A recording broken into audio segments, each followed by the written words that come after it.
Welcome to our channel. Today we how to set up Discord bot with /commands in Node, complete guide step by step clearly.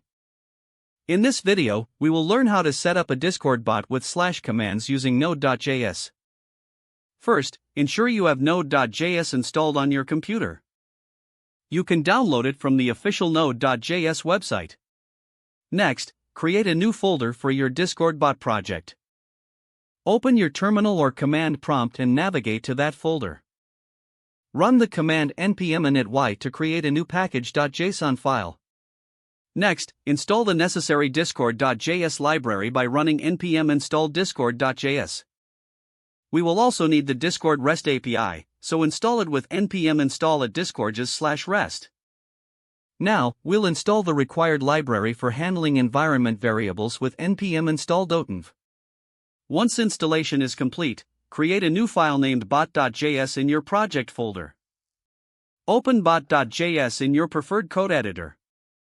At the top of the file, import the required libraries by adding const client gateway intent bits equals require discord.js. Next, initialize your bot client with the appropriate intents. You can do this by adding const client equals new client intents gateway intent bits a guilds.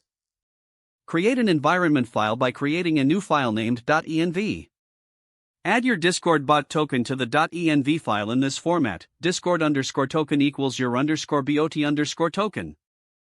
Make sure to replace your _bot_ token with your actual token. Now, let's set up the command structure for our bot. Start by defining a basic /command. For example, create a command object with the name and description. You can use the following code: const command equals name, hello, description, replies with hello.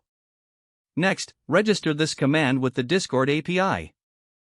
Use const rest equals require at discord.js/rest to make the API call. Then, configure the REST client with your bot token and API version. Add const rest equals new rest version 9.setToken process.env.discord_token. Now, you can register the command by sending a post request to the Discord API. Use rest.put method with required parameters. Make sure to specify the endpoint and body containing your command object. Don't forget to like this video and subscribe to our channel for more step-by-step tech guides.